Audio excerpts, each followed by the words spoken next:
I was long gone from WWE when I started talking to TNA. And they had been trying to reach me from the time I left WWE, and I really had no interest in being back in the industry.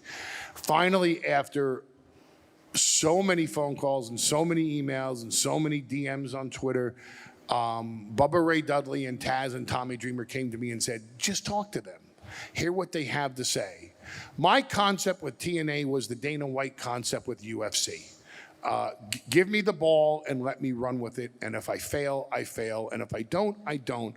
But you're going to have to let me take a stab at this. Over, not like New Jack stabs white people, but let me take a try at this.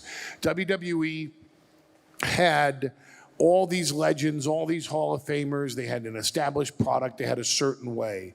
I was going to take TNA in a completely different direction. And unfortunately for a lot of friends of mine, that direction meant get rid of all the legends, make it a young guys promotion. At the time also, WWE had fired Daniel Bryan. And my protege in ECW, who now runs the company called Evolve, Gabe Sapolsky was very tight with Daniel Bryan because he gave Daniel Bryan his first big break. So one of my plans was to bring Daniel Bryan into TNA at the time, and he was quite willing to do so, as he wrote in his own book.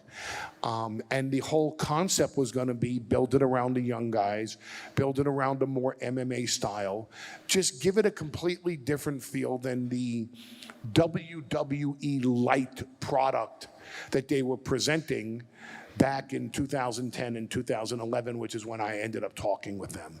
They didn't want to get rid of the old guys. They just didn't. Sorry, we don't want to do it. They had Hulk Hogan, Eric Bischoff, no knock on Eric Bischoff this time. They had Sting, they had Mick Foley, they had Ric Flair, they had Kevin Nash, they had the Dudley Boys, they had Rob Van Dam, they had Jeff Hardy. They had 10 people who were considered legends. And how can you build around the young guys when you're giving all this TV time to people who, and I wasn't going to be on TV either, by the way. That wasn't part of my plan because I was over 40 and I didn't want to be on television anymore.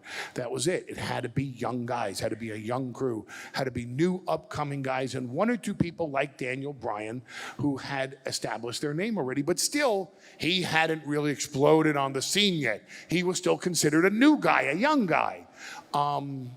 And they didn't want to do it. They couldn't grasp the concept that these legends, one by one, would all leave them at some point. And they just figured, no, but we have them, and why would we want to get rid of them? Because the public's not buying your product, so let's sell them a different product. And they just wouldn't do it. And I wasn't willing to compromise what I believed was going to work, because I wasn't going to come back into this industry and fail. It wasn't, I already felt that I had failed with the new ECW.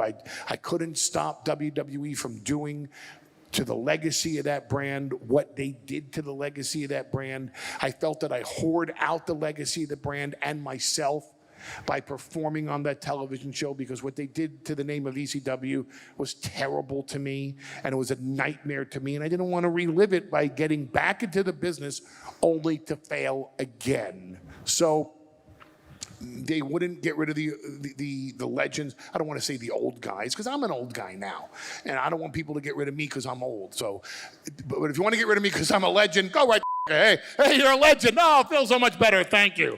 But they wouldn't get rid of the legends, and at the end of the day, I knew it wasn't going to work, and I just didn't do it.